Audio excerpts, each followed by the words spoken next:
Bismillahirrahmanirrahim. Assalamualaikum warahmatullahi wabarakatuh. Alhamdulillahirabbil alamin wa bihi nasta'inu ala umuri dunya waddin. Wassalatu wassalamu ala asyrafil anbiya'i wal mursalin wa ala alihi wa ashabihi wa man tabi'ahum bi ihsanin ila yaumiddin. Alhamdulillah, bersyukur kepada Allah Subhanahu wa taala atas segala nikmatnya. Kemudian kita kembali di dalam tayangan Irtiqa. Maka sahabat sekalian dimanapun Anda berada, ketika Allah berfirman di dalam surah Al-Ahzab ayat yang ke-21 bahwasanya Allah berfirman, A'udzubillahi minasyaitonirrajim, laqad kana lakum fi Rasulillahi uswatun hasanah. Di dalam potongan ayat ini Allah menegaskan bahwasanya ada teladan yang baik di dalam diri Rasulullah Shallallahu Alaihi Wasallam. Maka kalau kita berbicara tentang teladan, lebih-lebih lagi teladan daripada manusia yang paling mulia, Nabiullah Muhammad Sallallahu Alaihi Wasallam, tentu arti uswah hasanah itu adalah suatu hal yang bisa kita ikuti. Maka ikhwah sekalian yang Allah muliakan, banyak sekali teladan yang dijelaskan oleh para ulama di dalam kitabnya dari segala sisi.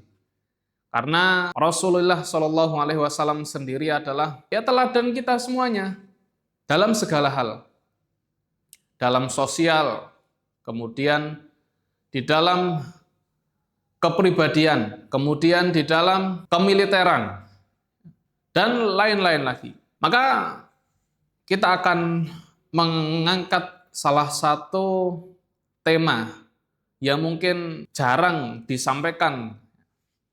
Artinya kita jarang mendapati bahwa Nabiullah itu manusia yang bisa diikuti. Ya.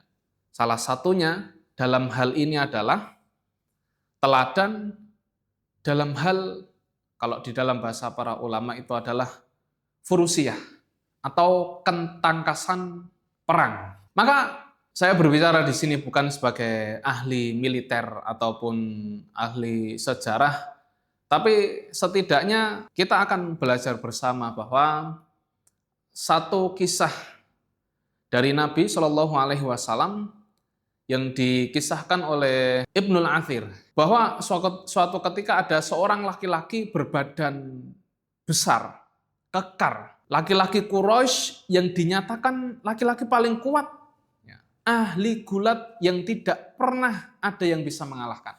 Maka dialah Rukanah. Suatu ketika Rukanah menantang gulat Nabi Shallallahu Alaihi Wasallam. Maka singkat ceritanya, gulat pertama Rukanah dijatuhkan Nabi dengan mudah. Maka sontak Rukanah tidak terima saat itu, ingin mengulang yang kedua kalinya. Sama halnya dengan gulat yang kedua, Rukanah dijatuhkan oleh Nabi Shallallahu Alaihi Wasallam. Dan ada riwayat yang mengatakan sampai ketiga kalinya Rukanah lagi-lagi dijatuhkan oleh Nabi Shallallahu Alaihi Wasallam. Maka kalau kita melihat Nabi itu sebagai Muhammad, artinya sebagai teladan yang bisa kita ikuti, yang bisa kita contoh. Satu sisi ini menggambarkan bahwa Nabi itu adalah sosok yang sangat-sangat sempurna sekali. Maka kalau kita ingin melihat kriteria fisik Rasulullah Shallallahu Alaihi Wasallam, maka oleh Imam At-Tirmidzi sudah dijelaskan di dalam kitabnya, yaitu Asy-Syama'il Muhammadiyah. Maka nanti sahabat bisa buka-buka kitab tersebut dan juga sudah ada terjemahnya. Bagaimana fisik Rasulullah Shallallahu Alaihi Wasallam itu, gambarannya, bagaimana dengan bahunya, dan lain-lain sebagainya. Itu salah satu contoh dari Rasulullah Shallallahu Alaihi Wasallam. Maka banyak sebetulnya kalau kita ingin mencari bahwa Rasulullah itu ternyata selain ahli negara pun beliau juga ahli militer. Nah, sahabat sekalian, ahli kemiliteran Rasulullah itu diungkap salah satunya oleh Mayor Jenderal Mahmud Said Khattab yang di dalam kitabnya itu berjudul Ar-Rasul Al-Qaid. Dari sisi Rasulullah sebagai seorang panglima. Maka kata beliau, Mayor Jenderal Mahmud Syed Khattab ini, tidak ada panglima yang lebih hebat dari masa sebelumnya atau masa setelah Nabi. Tidak ada yang lebih hebat daripada Nabi Muhammad SAW. Di sisi lain ketika peperangan terjadi, Allah turunkan pertolongannya, tapi tidak dipungkiri bahwa peperangan itu juga membutuhkan strategi, bahwa peperangan juga membutuhkan manajemen. Itulah yang dilakukan oleh Rasulullah SAW. Kemudian Rasulullah bersabda di dalam hadisnya, "Fa'alaikum bisunnati wa sunnati khulafa'ir rasyidin al-mahdiyyin." Hendaklah kalian mengikuti sunnahku dan juga sunnah daripada khulafa'ur rasyidin. Maka kita tahu khalifah yang terpilih, khulafa'ur rasyidin yang berjumlah 4 dari riwayat yang masyhur itu, sebagaimana yang kita ketahui bersama, ada Abu Bakar As-Siddiq, ada Umar bin Khattab, ada Utsman bin Affan, dan juga Ali bin Abi Thalib. Maka masing-masing sahabat ini juga sama mempunyai kekuatan fisik yang sangat-sangat luar biasa. Maka kita akan melihat salah satu daripada keistimewaan dari sahabat ini, sebagaimana yang Rasulullah klaim bahwa sebaik-baik generasi itu adalah generasinya para sahabat. Kemudian tsummal ladzina yalunahum, ya, generasi setelahnya, tsummal ladzina yalunahum, dan generasi setelahnya lagi. Maka kita perlu membaca kembali sejarah itu adalah data, bukan hanya sekedar mitos ataupun legenda ya, yang dibicarakan oleh orang-orang dulu yang entah tidak tahu sumbernya dari mana. Tapi ketika kita berbicara tentang sejarah Nabi, ada Sirah Nabawiyah, Ar-Rahiqul Makhtum ya, yang masyhur itu, kemudian sirah-sirah yang lainnya pun juga banyak, Ibnu Hisham, dan lain-lain lagi, dan juga sejarah yang tertulis, atau kalau bahasanya Ustadz Rahmat itu tinta emas sejarah di dalam bukunya itu. Maka sahabat Irtiqa yang Allah muliakan dimanapun Anda berada, kita mulai dari Abu Bakar As-Siddiq. Abu Bakar As-Siddiq suatu kali menemani Rasulullah SAW ketika dikejar oleh kaum kafir Quraisy. Anda semua tahu bahwa Abu Bakar dan Rasulullah SAW bersembunyi, ya, mengamankan diri di Gua Thur. Disitulah ada satu peristiwa yang masyhur, bahwa untuk memasuki gua pertama kali, karena memastikan keamanan Rasulullah, maka Abu Bakar lebih dulu masuk ke situ untuk memastikan apakah gua tersebut aman dari gangguan ataupun dari binatang buas. Maka sekiranya sudah diperiksa oleh Abu Bakar As-Siddiq aman, maka barulah Rasulullah masuk ke situ. Ketika datang malam hari, ada peristiwa yang sangat masyhur juga. Salah satu kaki Abu Bakar As-Siddiq digigit oleh ular ataupun kalajengking. Maka kita bisa bayangkan bahwa gigitan ular, apalagi di dalam riwayat itu ular berbisa ya, itu bagaimana sakitnya, bagaimana rasanya. Akan tetapi oleh Abu Bakar As-Siddiq bisa menahan gigitan tersebut, ya, dan beliau hanya meneteskan air mata karena menahan rasa sakit. Artinya beliau itu menahan kekuatan kakinya. Alangkah luar biasa. Beliau bisa menahan gigitan ular berbisa hanya demi kenyamanan Rasulullah SAW. Pun sebelumnya ketika melewati Gua Thur itu, ya, mungkin sahabat Irtiqa sudah ada yang pernah ke sana ziarah. Ya. Bagaimana medan, tentu medan zaman dulu, zaman Nabi dengan sekarang ya, mungkin sudah berbeda. Akan tetapi ke gunung itu sangat terjal, bebatuan. Terkadang Abu Bakar As-Siddiq menggendong Nabi. Coba antum bayangkan, bagaimana kuatnya fisik Abu Bakar As-Siddiq ini. Meskipun di dalam yang dikisahkan atau yang dijelaskan di dalam kitabnya Syekh Rashid Ridho, ya, kepribadian ataupun bentuk fisik daripada Abu Bakar ini tidak begitu berisi, tidak begitu berotot. Ya. Akan tetapi ketahanan fisik yang luar biasa ini berjalan berhari-hari gurun pasir menahan gigitan ya, ular.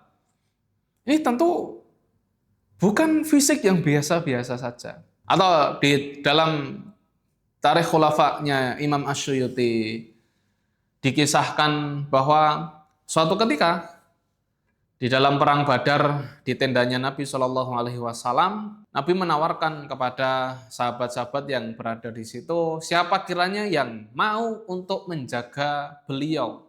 Maka sontak Abu Bakar pertama kali yang menghunus pedangnya sampai di atas kepala Rasulullah demi menjaga keamanannya Rasulullah. Maka inilah yang patut kita contoh, pas sekalian, keberanian dan juga ketangkasan daripada Abu Bakar As-Siddiq, dan kisah-kisah yang lainnya bisa Anda simak ya, di dalam buku-buku atau kitab yang sudah ada. Maka setelah itu ada Umar bin Khattab yang diriwayatkan beliau itu untuk naik ke kuda itu melompat tanpa menggunakan tali ataupun tangga gitu ya. Jadi naik ke kuda itu bukan memakai tangga ya. Ya bukan berarti orang-orang yang naik kuda dengan tangga itu ya tidak baik, bukan. Akan tetapi contohlah Umar bin Khattab ini punya keahlian furusiah yang sangat luar biasa. Ya. Kuda Arab itu secara perawakan tinggi, besar. Berbeda dengan kuda-kuda yang ada di Indonesia. Ya. Adapun Umar bin Khattab, Masya Allah, secara perawakan memang diriwayatkan beliau itu ketika di tengah-tengah kerumunan orang, secara fisik seakan-akan beliau itu sedang naik di hewan tunggangan. Tinggi, besar, kekar. Itulah Umar bin Khattab radhiyallahu anhu. Itu salah satunya. Ya. Kemudian Utsman bin Affan radhiyallahu anhu, Ali bin Abi Thalib, yang para sahabat-sahabat ini mempunyai kisah-kisah heroik juga sama halnya dengan sahabat-sahabat yang lainnya. Maka kita ambil secara garis besar bahwa nanti ada juga ya, panglima-panglima. Ambillah contoh Khalid bin Walid. Khalid bin Walid panglima yang tak terkalahkan. Ya, sampai-sampai di zaman kekhalifahan Umar bin Khattab, Khalid ini dicopot karena dikhawatirkan manusia akan mengkultuskan Khalid sebagai Tuhan. Atau kalau bahasa kita sebagai dewa begitu ya. Karena di dalam peperangan tidak ada satupun peperangan yang beliau itu kalah. Itulah Khalid bin Walid. Seorang panglima yang sekujur tubuhnya itu ketika menjelang wafatnya itu tidaklah sejengkal dari setiap tubuhku itu terdapat luka. Entah itu luka tombak ataupun sayatan pedang. Akan tetapi kita tahu akhir hayatnya Khalid bin Walid itu meninggal ya, atau wafat ya, di atas kasurnya. Maka ketangkasan ini pasti bisa kita contoh karena para sahabat pun juga manusia yang mestinya hal-hal itu juga manusiawi. Maka sahabat sekalian, dimanapun Anda berada, ada lagi kisah yang menarik. Ya. Saudara daripada Anas bin Malik, ada Al-Barra bin Malik. Ini Masya Allah, saat superhero ya, di dalam dunia nyata. Bagaimana tidak? Ketika di dalam satu peperangan, ya, Al-Barra bin Malik ini melontarkan diri dari manjanik untuk menembus benteng yang susah ditembus. Maka kita bisa bayangkan ini bukan seperti game, ya, bukan permainan, akan tetapi ini real sejarah yang berbasis dengan data. Dilemparkanlah Al-Barra ini di tengah-tengah musuh, sampai-sampai ya, musuh mengira itu ini bukan manusia. Masya Allah. Ketika pertahanan di dalam benteng itu melemah, maka dibukalah pintu dan pasukan muslimin masuk ke dalamnya. Itu satu kisah. Oh ya, kita tadi lupa menyisipkan bahwasanya di dalam satu peperangan, Khalid bin Walid berganti pedang sebanyak 9. Masya Allah. Ya, dan pedang itu bukan sebagaimana ya pedang-pedang plastik kan begitu. Ya, pedang besi tentunya berat ya, sampai berganti 8 atau 9 pedang di dalam perang Mu'tah itu. Ini superhero versi kita. Maka kalau kita membaca sejarah, ya, sebetulnya itu mengembalikan identitas kita sebagai seorang muslim. Kita punya idola. Dan kita punya superhero yang betul-betul real, tidak sebagaimana hero-hero atau pahlawan yang digaungkan oleh orang-orang barat. Ada lagi Usamah bin Zaid, ya, anak muda yang diangkat jadi panglima perang. Ada lagi Zaid bin Harithah, anak muda juga ya, yang ditugaskan oleh Rasulullah ya, sebagai sekretaris. Kemudian ada komandan Abu Ubaidah bin Al-Jarrah yang dijuluki sebagai Aminu hadhil ummah, ya, orang yang terpercaya ya, di umat ini. Maka gambaran tadi ya, kita suguhkan bahwa beliau-beliau para sahabat salafus solih itu mempunyai ketahanan dan kekuatan fisik yang luar biasa. Maka itu kekuatan fisik itu tidak mungkin didapat ya, hanya dengan rebahan di atas kasur atau hanya dengan gaya hidup yang biasa-biasa. Akan tetapi itu berkat usaha, kalau di bahasa Qur'annya itu adalah i'dad, ya, wa a'iddu lahum mastata'tum min quwwah. Itulah yang dilakukan oleh para sahabat. I'dadnya sahabat itu ya harian, mungkin ya, naik turun gunung kan begitu. Ya, kalau kita kan eventual ya. Dan itu kadang niat kita ya cuma ya mencari view terbaik kan begitu ya, atau FOMO dan lain sebagainya, tapi tidak oleh para sahabat. Nah, maka ini yang perlu kita contoh dan perlu kita ikutin ya, bahwasanya beliau-beliau ini ya, mendapatkan kekuatan ya, fisik yang luar biasa ya, berkat tempaan di setiap harinya. Nah, disinilah sahabat Irtiqa yang Allah muliakan. Hal yang membuat mereka kuat tentunya satu, berangkat dari keimanan itu tidak diragukan. Berangkat dari keimanan yang mendorong mereka sehingga melakukan hal-hal yang di luar nalar manusia. Itu yang pertama. Tapi yang kedua, perlu kita ketahui bahwa Nabi dan para sahabat mempunyai kualitas hidup yang sangat baik sekali. Ketika Nabi mengatakan ya, atau ketika Nabi mencontohkan di dalam keseharian ya, apalagi momen kita di bulan Ramadan ini, bahwa Nabi berbuka, kemudian Nabi sahur, itu dengan apa? Ya, tentunya bisa kita contoh. Meskipun dulu makanan pokok orang Arab dengan kita di Indonesia ini berbeda, tapi sekali lagi, ya, itu bisa dicontoh. Ya. Nabi hanya makan sahur ya, dengan beberapa butir kurma, ataupun ketika Nabi buka itu hanya dengan satu rutop, ya, kurma basah, kemudian kurma kering, atau kalau tidak ada maka dengan segelas air. Sederhana ya. Akan tetapi kalau dikaji secara sains ya, itu sangat-sangat panjang dan memakan waktu, pun itu juga bukan lingkup saya ya. Nanti bisa dibahas di lain tema. Maka disinilah kita harus sadar bahwa ketika ada ungkapan, salah satu ungkapan bahwa begini, baitudda, bahwasanya perut itu adalah sarangnya penyakit. Pun selaras dengan hadis Nabi bahwa tidak ada tempat yang paling buruk untuk diisi, ya, kecuali lambung. Maka Nabi memberikan isyarat atau Nabi memberikan petunjuk porsi di dalam kita mengkonsumsi sesuatu itu sepertiga, sepertiga, sepertiga. Nah, inilah yang harus kita praktekkan. Ya.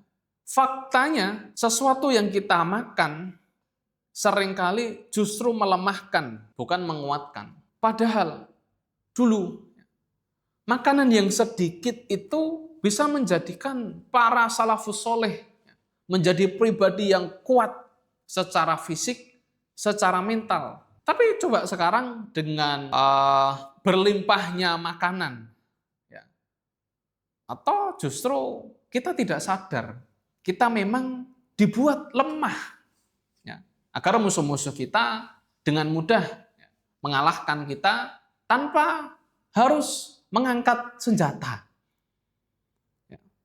Artinya industri makanan sendiri, ya kita tahu atau kita kenal dengan makanan-makanan siap saji, makanan kemas, yang tentunya dulu di zaman salafus soleh, ya, tidak ada. Maka berkembangnya zaman, kemudian kekuasaan tidak lagi dipegang oleh kaum muslimin. Dari situlah ya, kita harus waspada.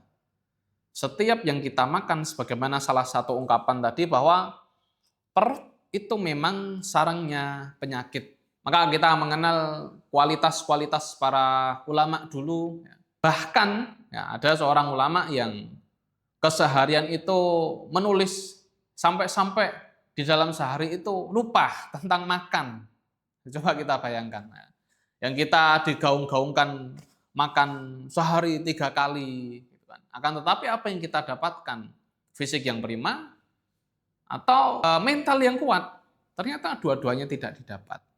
Maka ikhwas sekalian yang Allah muliakan, tentu kita sekali lagi harus paham bahwa kekuatan fisik ya itu berbanding lurus dengan sesuatu yang kita masukkan ke dalam tubuh kita, yaitu makanan, minuman. Makanya oleh para ahli saat ini, ya, ahli medis, ahli kedokteran, kemudian ahli kesehatan holistik, dengan pendekatan tibun nabawi, dan lain-lain sebagainya, ada banyak sekali podcast ataupun kajian-kajian keilmuan yang sudah tersebar di berbagai tempat.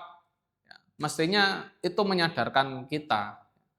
Atau banyak konten-konten yang bertebaran di beranda kita, ya, konten tentang kesehatan, ya, bahwa pola sehat itu sudah dicontohkan oleh Nabi Shallallahu Alaihi Wasallam dan generasi-generasi setelahnya. Itu yang harus kita jaga, harus kita ikuti, ya, sehingga kita bisa mengembalikan izzah, ya, kemuliaan kaum muslimin, ya.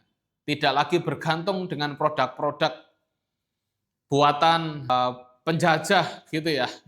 Atau kita tidak bergantung dengan sesuatu yang memang disuguhkan ya, untuk kita. Ya, artinya begini, yang disuguhkan itu ya kita mudah untuk mengakses. Contoh, kalau bahasa para ahli itu adalah UPF kan begitu, ya kita sudah sangat mengenal itu. Maka sebagai penutup, kita perlu kembali kepada Al-Quran, ya, firman Allah Subhanahu Wa Taala yang Allah firmankan, "Falyanzuril insanu ila ta'ami." Maka hendaklah manusia itu memperhatikan ya, terhadap makanannya. Karena makanan akan membentuk karakter. Karena dari makanan yang halalan, ya, tidak hanya sekedar halalan, tapi kita juga mengupayakan makanan itu thayyiban, halalan thayyiban, sehingga kita bisa meneladani para salafus soleh, ya, dengan kekuatan mental dan juga kekuatan fisik yang sangat luar biasa. Maka kurang lebihnya mohon maaf, ya, tentu banyak sekali kekurangan. Adapun kekurangan datangnya dari saya pribadi dan lebihnya itu merupakan taufik dari Allah Subhanahu wa taala. Aku qouli hadza wa astaghfirullah li wa lakum. Assalamualaikum warahmatullahi wabarakatuh.